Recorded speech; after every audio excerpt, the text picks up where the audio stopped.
Hello, social isolation, diary number 13 of 92, and I will put my hands in the air and Madge's tail and Madge, please, and admit that I've missed a couple.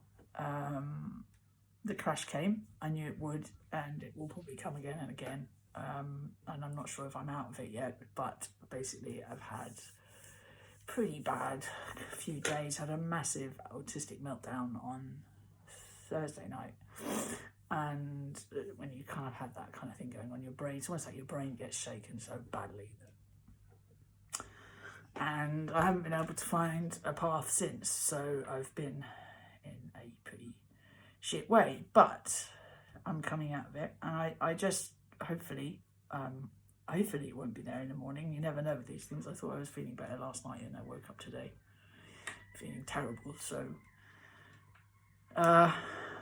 I just wanted to say hello to everyone out there who is also struggling with this.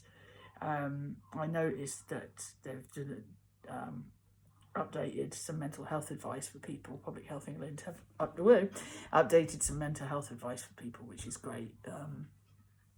And they did actually now including a mental health advice for people who've already got existing mental health issues, people on the spectrum as well, people with learning difficulties. So they are beginning to acknowledge now that it's not just going to be the general population who are going to get a bit stir crazy and possibly depressed and the rest of it because of this lockdown, that people with existing stuff are going to struggle. The thing that's really come across for me over the last few days is that social isolation, when you're already socially isolated, is much harder than I thought. Initially I thought, oh, but I'll just carry on as before, but I don't really see that many people. I kind of tend to do most of my stuff online anyway. I'm not very good in kind of people groups. I don't have mates, I don't have best friends or anything like that. I don't go and hang around with loads of people all the time.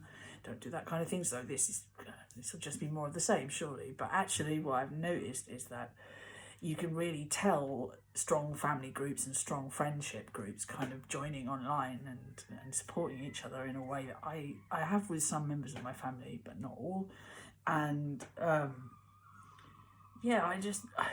it just makes you, I think it feels, when you see other people coming together like that socially online and looking after each other, you do feel quite lonely. So and also the other thing about it is autistically, and I don't know if anyone on the spectrum is feeling like this, it's quite difficult to deal with all these people trying to be kind of connect with you online, because I kind of have to analyse and overthink every single moment in my life, and a message or an email or a phone call or an answer phone message is just absolute hell on earth for me to process those. It takes ages for me to work out what to say, what they meant, how to respond. And there is a saying in the community, the ASC community, that autistic people either respond instantly and usually regret it, or take 6 months to respond. And it's kind of that sort of thing with me. And so having more contact with the world, because people are like, oh, I'll give Kate a call, see how she's doing. Or doing it more regularly. On one hand, it's really heartwarming, but on the other hand, it's an overload. And, with no structure and no idea what's coming day to day, it's and of course, there's the other thing that's been, I mentioned it, I think, on my last Down Low diary. Down Low, that's a good name for a disco, isn't it? Someone should use that. I mentioned missing the sea. It's getting ridiculous now, and I'm sort of working out, okay, can I get there and back in an hour on foot? I think I can. If I don't loiter, I think I can do it, as long as I don't squeeze that hour again. Or could we go to the supermarket in the car and then I have my walk from the supermarket? So that would mean Asda, but it would mean the sea.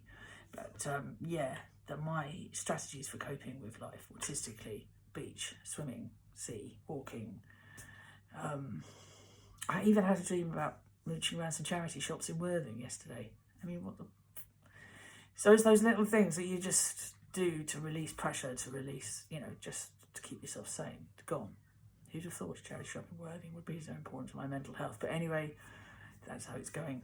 I'm going to attempt some tiger telly tonight. Everyone's been raving about that, so we're going to see if something seriously distracting can distract me. And then tomorrow I'm going to try and get all this shit to work and produce the radio show for Friday for 1BTN. So that could cause another trigger because, that could cause a meltdown because if it doesn't go as I think it's going to go, I will catastrophize and we will have a very bad day. But if it goes okay, if I take my time, it might work. Yeah. Other than that, there's not much else to report except we have been planning an epic Queenie Cooks. And it's a classic favourite for the family. They'll know what we mean. It's coming tomorrow, hopefully, as long as Madge, she's got a very nice tail. Do you want to see her? That's my little girl. She's got a very nice tail. So we're promising epic sort of family tradition. Queenie Cooks tomorrow. The young will know what we're talking about. Johnny will know what we're talking about. The problem is trying to stop ourselves eating the ingredients. But if we manage to not eat the ingredients tonight, we will definitely do this epic Queenie's Cooks pudding for you tomorrow. So yeah, I just wanted to say, well, I've just said really, and that the people out there, anyone out there who is actually secretly or not secretly having a tough time, particularly those of you living on your own or living with existing conditions that make this kind of thing incredibly tough, I'm here. Don't talk to me all at once. I'll get overwhelmed and have to go back under my duvet. But maybe if you'd like to form a small queue and, I don't know, maybe somebody could do Tuesday, then somebody could do Thursday, and we could eke it out. Maybe do social distancing as far as communicating is concerned for the autistic one. That would work. Yeah, so hair's not going great. Just come out of the bath. It definitely needs adjusting, but when am I going to see him? And I'm wearing a Brighton Hove Albion scarf. And I don't know why that is, because it's chilly. So, yeah, strange things afoot. And, yeah. So hopefully tomorrow I'll be back to banana candles. Ooh! Queenie Cooks. And something funny and stupid from our Queenie. Okay. Until tomorrow, or hopefully tomorrow, maybe. Well, soon anyway. Take care. Lots of love.